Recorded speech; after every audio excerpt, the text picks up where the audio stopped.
This is how to set up a Living Archive submissions portal. So I'm going to sign in here. I'm at livingarchive.net/client, which is where you log in. So I'm going to log in. Sure, you can save that. Okay, so here's my account. So I'm going to go to the Demo LA account here, and you can see these two projects do not have any live active submissions portal. They don't have a little paper aeroplane icon here over on the right-hand side. So I'm going to go into this Hidden Stories project here. I'm going to go down to Settings, which is where we configure our submissions portal. Here's the Submission Portal tab. And you can see that the portal is presently inactive. So if I go to the portal now by clicking View Submissions Portal, it'll show me this portal is closed.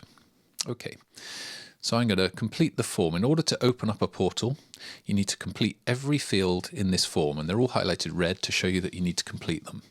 You can save these as you go along. So if I put in my organization name, my org, and I don't want to fill in the rest of the form just yet, I can save that.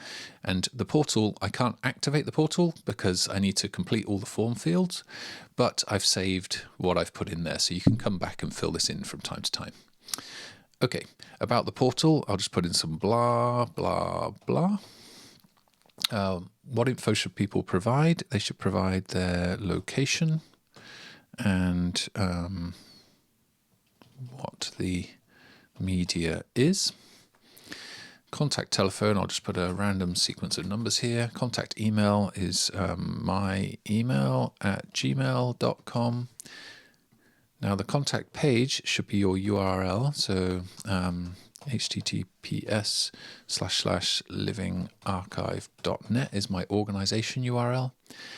And then the contact address is, I'll just put 1 My Street, this road, city, and then a random postcode.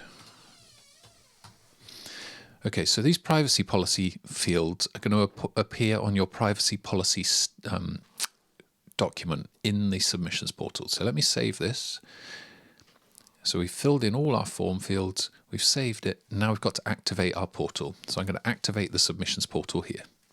So activate submissions portal, and now our portal is active.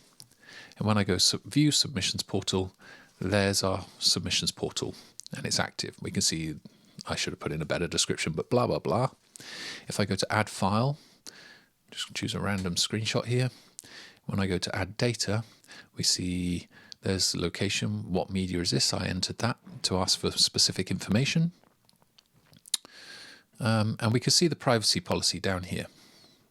So if I click on the privacy policy, we can see as I scroll through the policy that my organization's website has been entered, and also our contact details, so that the person submitting, contributing media to us can contact us if they want to inquire about the media that they've submitted to us, what we've done with it, or if they want to withdraw their consent. And that is how to configure a submissions portal. There's one final thing to show you. Back on the submissions portal settings, there's submission portal is not password protected. If you want to add a password, just put set password. Enter a password, verify the password, and then when I set, it's going to tell me that I need to make a note of this password. Don't ever use this password, by the way. I'm just using that for demo purposes. Make a note of your password or memorize it, because you cannot recover this password. If you lose that password, you cannot recover it. You can always change it, but you can't recover it. Okay, so I'm going to say OK. So now when I go to the portal, it's going to ask me for a password. 1, 2, 3, 4, 5, 6. And now I'm in the portal. It's telling me my password is a weak one. And that's how to password protect your portal in case you want to share it with just a small group and or a family maybe, and want to add a password so that you know only they will ever submit content to you. And that is how to configure your submissions portal. Enjoy.